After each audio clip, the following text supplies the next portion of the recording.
So we've got a smorgasbord of Vancouver Canucks related news today, and yeah, the show got pulled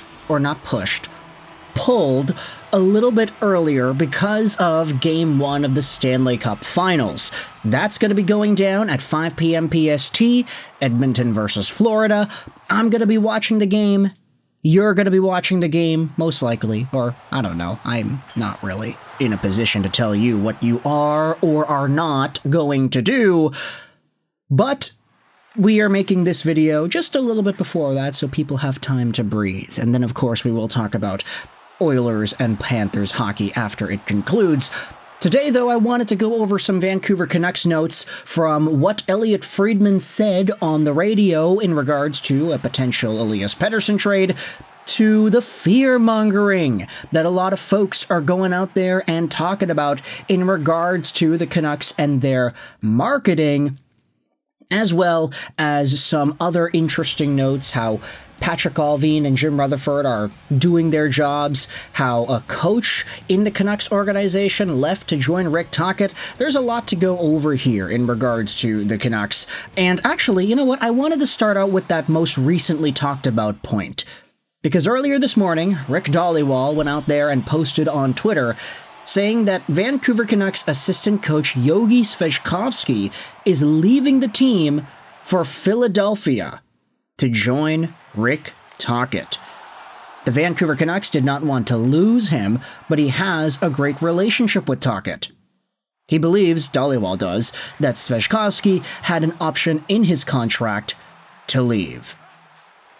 Now, Yogi Svejkovsky is a guy who did just have one season as an assistant coach, but a lot of folks, especially in this area of the world, would go out there and sing their praises to Yogi and just the body of work that he has had.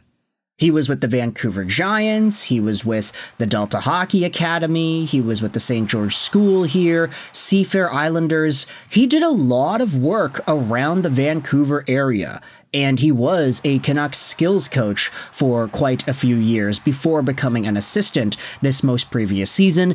It was kind of weird because normally the assistant coaches would be running the power plays and stuff, but Yogi wasn't really doing that, it seemed. It seemed like it was more of a Rick Tocchet thing, that he would be running the power play instead. And we all recognize that the Vancouver Canucks power play wasn't really great this previous year.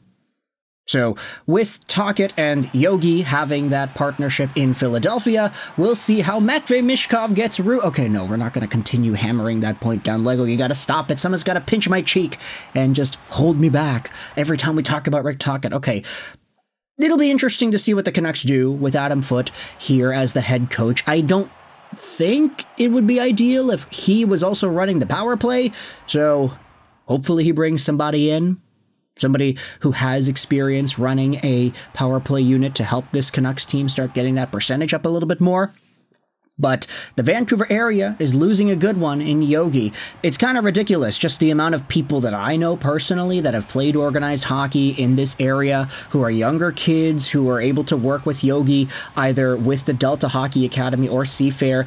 He's a very popular guy, it seems, in this area of town. But either way, he isn't the only person that we are talking about in regards to the Vancouver Canucks behind the bench and in the executive team, because according to Frank Saravalli earlier this morning, Jim Rutherford is making all the hockey ops decisions behind the scenes with only input from Patrik Allvin and their staff. Now, this is crazy, right? Oh, crazy. Jim Rutherford is making hockey ops operations with input from Patrik Allvin. Allvin isn't making any hockey ops decisions, and that's amazing because that's their job, isn't it? Jim Rutherford is the president of hockey operations, meaning that all the hockey operations need to be done by him. Why is this being talked about? Is there an idea floating around that says, oh yeah, no, Patrik Allvin is actually helping make these hockey operation moves? No, that's JR's job. Allvin will give him suggestions, and JR will ultimately have the decisions at his fingertips. Hockey operations include things that don't involve trading for guys.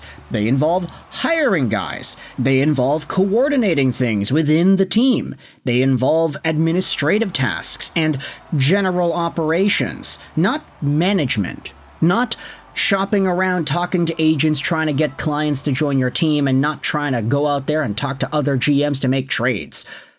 Okay, like, great. JR is doing his job. That's fantastic. Nice to see that, isn't it? Now, I wanted to go over one more thing here in regards to Vancouver Canucks superstar Elias Pettersson. Because earlier in the week, you had Elliotte Friedman speaking out about Petey on Sportsnet 590, The Fan in Toronto. And he went out there and said this, that garnered a lot of Canucks fans' responses. The Canucks know what the offers are for Elias Pettersson, but they would rather solve their problem than trade their problem. It's kind of interesting. It's a small comment, but I like the way that Elliotte phrases it here. It's almost like the exact opposite situation than what happened with the JT Mill. Okay, no, we're not going to say that. Yes, it's true, the Vancouver Canucks tried. They tried to fix the JT Miller-Elias Pettersson feud. They arguably took too long to try, but there was effort and there were some progressions in that respect. I don't want to make it seem like they were able to fix it. They definitely weren't. It did get to a point where it was beyond repair.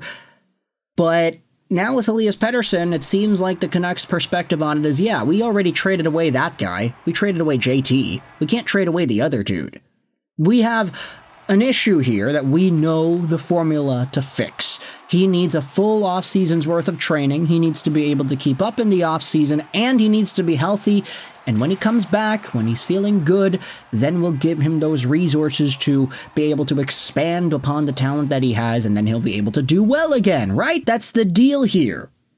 However, I will say, one of the interesting aspects about this Elias Pettersson situation that has been talked about as well by Canucks fans is the fact that you have yourselves the Canucks 2025-2026 membership graphic that was posted on their Facebook account. This, I think it's a sponsored post. It's their advertisement where they went out there and just said, hey, buy tickets, buy the membership, give us money. Francesco's got to get that dough, doesn't he? When we stand behind this crest, okay, we're not going to do that, but all together, we are better with you behind us. Notice anything about this graphic? Yeah, there are two fans in the background there, alongside a Kiefer Sherwood. Quinn Hughes is there, Jake DeBrusk is there, Connor Garland is there. But the question that A-Dog from Halford and Bruff went out there and asked is, where is EP40? Where is he? He's not on this graphic. Where is he? And because of this, there were a lot of folks going out there and kind of saying, okay, well, this is interesting. Canucks posting some promotional material on social media, but it doesn't include EP, it doesn't include Besser, it doesn't include Demko. Interesting. Now, we can't conclude anything in terms of what the Canucks are going to do based off of whom they include on their membership graphics or not. Demko is still signed. So is EP. Brock is unsigned and he'll probably leave, so it's okay that he's not on this graphic. But at some point, you have to ask, like, okay, the core people are being included on things like these. Yeah, Kiefer Sherwood was a hitting machine. He had a lot of excitement. Connor Garland has been a consistent top scorer for the Canucks for a few years, and Jake DeBrusk was brought in last season. Why is EP not in this graphic? Is it really a big deal? Should we be talking about this sort of thing? Or is it not really anything worth mentioning? I don't know.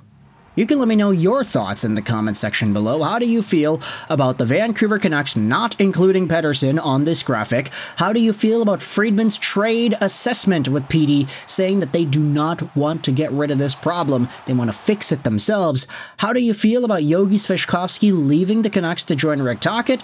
And how do you feel about President of Hockey Operations Jim Rutherford doing the primary hockey operations jobs without any direct meddling from Patrick Allvin and co?